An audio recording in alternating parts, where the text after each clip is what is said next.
One of the products of Barcelona and Real Madrid's legendary rivalry over the years is a comparison between two of the greatest fullbacks the game has ever seen. On one side, you have Real Madrid's legendary left-back Marcelo de Silva Jr. Marcelo carved away through and Courtois can't keep it out. It's the decima now. Versus Barcelona's iconic right-back Dani Alves. Subasic gets two gloves to it. Dani Alves crashes the ball in.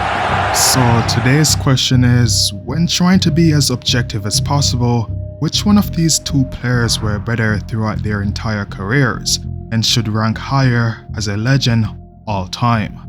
Well, just like with most of our debates, the answer to that question is probably not what you would expect. If we were to start off with these two players' statistical impact, Marcelo was able to get a career total of 52 goals with 108 assists for club, along with 17 goal contribution for international, compared to Dani Alves' career total of 63 goals with 188 assists for club, along with 29 goal contribution for his international team Brazil. This means that throughout their entire careers, these two players' direct goal contributions were so high, they could be compared to some of the world's best midfielders.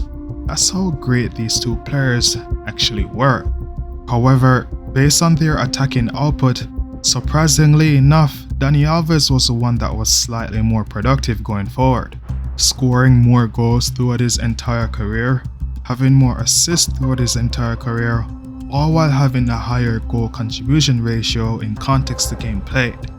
So, contrary to most people's perception, Dani Alves was more productive of a fullback when going forward when compared to Marcelo, as even in their most prolific goal-scoring season, what's considered their primes, Dani Alves was putting up midfielders like numbers when playing as a right back, giving players like Iniesta or Modric a run for their money in terms of direct goal contributions during their absolute best. So this is just 1 point for him. However, statistics such as goals and assists only account for about 15% of this entire debate. And that's because a significant amount of emphasis is placed on what people cannot accurately quantify, what they can see based on the eye test. And just like with most of our videos, the winner of this section is certainly unexpected as well. The most popular section of the eye test that most people value the highest is a player's dribbling abilities.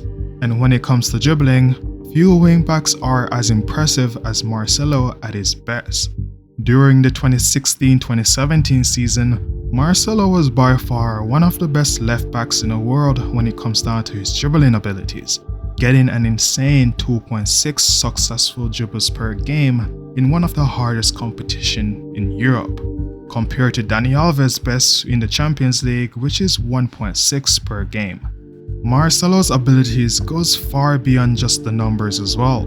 This guy's flair and skill as a left back is far greater than some of the world's most well-known wingers, having some of the most effective skills in his arsenal along with some of the most viral moments on the internet. And this is without us talking about his ball control, balance and agility. So this is easily a point for Marcelo. However, the same can't be said about Marcelo's top speed. From all of the information that I could find, Marcelo's top speed was 31.3 kilometers per hour in the 2021 Champions League for Real Madrid. And although this is an older version of the player, this is the fastest sprint speed that I could find on record. For context, at 31 kilometers per hour, Marcelo would be able to keep up with players like Messi or post-injury R9 on his best day. So we are talking about some really impressive stuff here. Dani Alves, on the other hand, had a top speed of 31.6 kilometers per hour in the 2014-2015 UCL campaign, meaning at his best, he would be marginally faster when compared to Marcelo. But remember, this is only based on all of the information that's currently available. Now, in regards to their shooting abilities, Dani Alves' shooting skills are on a really high level, as he is known not just for the great distances that he is capable of scoring from, but also because of the variety of ways that he's able to score. The amount of goals that this guy has from weird angles and from long range is just really impressive. Not to mention all of the free kicks and link-up plays that he had with his teammates at Barcelona, which does make you understand why he has such a high goals to game ratio as a defender. Marcelo, on the other hand, more so specialized in placement shots and his link-up plays with his Real Madrid teammates. Most of Marcelo's goals seems to come from in-the-moment flashes of genius, which does make it even more impressive, which is evident by all of the goals that he was able to score on all of those top-tier teams in the Champions League. So this is a really close call to make, which is why I think it's only fair to let this come down to their accuracy or their conversion rate during their best UCL campaign. And within that context, Marcelo does have the advantage, seeing that he was taking less shots on average per game to essentially get the same results. So this point goes to Marcelo. Now, just like with shooting, passing is another section that is really close between these two players, as they were really great at their absolute best and a standout when it comes down to the variety and the accuracy of their passing. Marcelo's passing at his best was for sure more on the aesthetically refreshing side of things, which is mainly due to his creativity and skill while playing. When Dani Alves' strong point was for sure his ability to make quick and small passes in small areas, a skill that he was able to exploit at his fullest potential at Barcelona. However, the person that will be taking the points here is the one that was more active when passing, had a higher passing accuracy for a longer period of time throughout their entire careers. And within that context, Dani Alves is the one that's walking away with the points here. And finally, probably one of the most important categories when it comes down to their defensive acumen or work rate, surprisingly enough, Dani Alves was the one that was more productive defensively when compared to Marcelo, which seems weird seeing that he also has better numbers going forward. Most of these defensive numbers are highly in Dani Alves' favor, even within some season where he was dropping big numbers in terms of goals and assists, getting more interceptions, more ball recovery per game, and making more tackles per game, even when compared to Marcelo's most defensive tournament that's on record.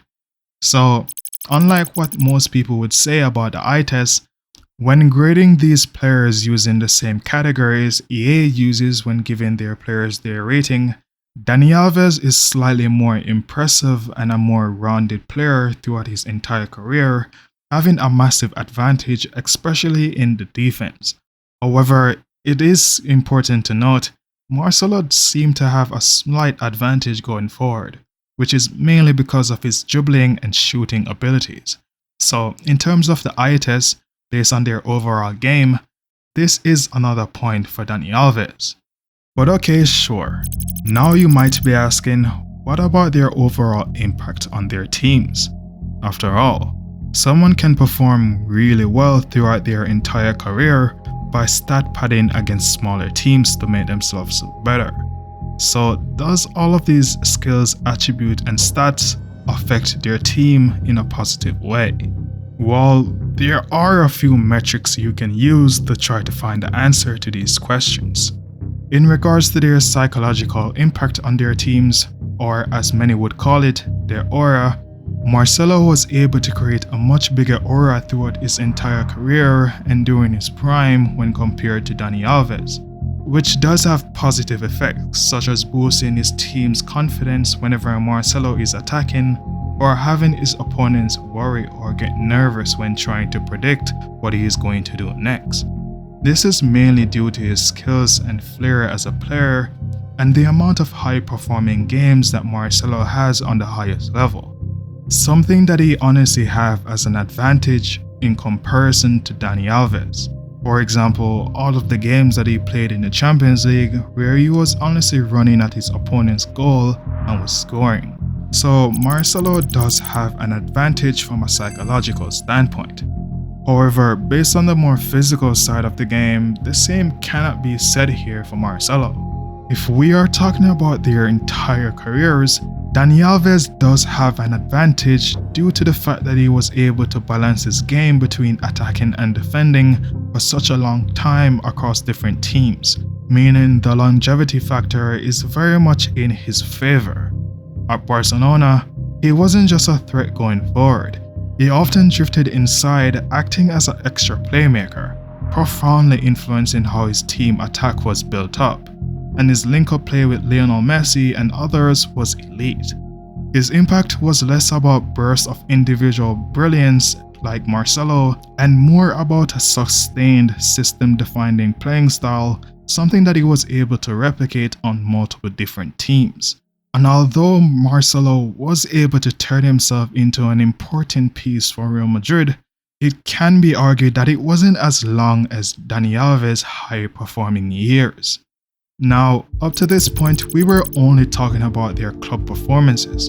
On the international side of things, however, this is not really much of a debate at all, as Dani Alves was more impactful for his country, period.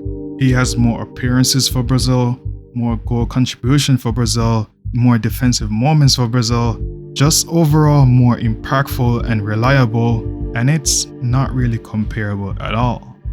Another one of the biggest categories that most of you guys probably were waiting for is who was better during their primes. We are talking about Marcelo's best years during Real Madrid, which is 2014 to 2018, and Dani Alves' best years, which is 2009 to 2015 at Barcelona. The best of the best that these two had to offer. Well, to my surprise, things look even worse for Marcelo here.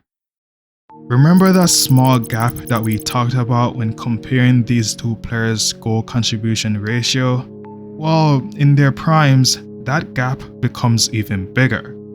The eye test pretty much remains the same as before, with Dani Alves having a much more balanced game even at his best, being stronger, slightly faster, a better passer, and just overall more capable of a defensive unit when compared to Marcelo.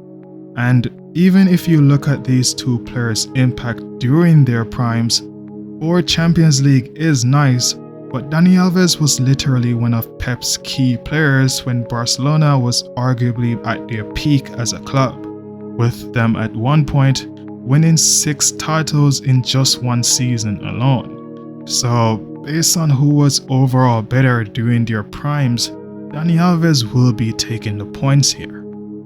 One of the only things that you can use to argue in Marcelo's favor here is that his highs are really high in context to who had better single games, tournament or league season. And that is a statement that I would completely agree with. For instance, for who had the best game in their career, Dani Alves have some really great performances against Real Madrid in La Liga and some standout performances in the Champions League. For example, his game against Empoli in the group stage in 2015, or even his game against Bayern Munich or Juventus later in that tournament. However, those games honestly doesn't stand a chance against Marcelo's masterclass against Bayern Munich in the UCL quarterfinals in 2017. Marcelo had an insane 9 successful dribbles with a 90% success rate, a beautiful 80% passing accuracy with 2 shots blocked, 1 in front of the goal and 1 literally off the line, with 4 interceptions and 1 outrageous dribble before getting an assist to Ronaldo. Dude's performance was so great, even Iron Robin was literally getting annoyed because of how good this guy really was. This is what you can get from a peak Marcelo for one single game, so this is not really much of a debate. Tournament performances is also in Marcelo's favor as well.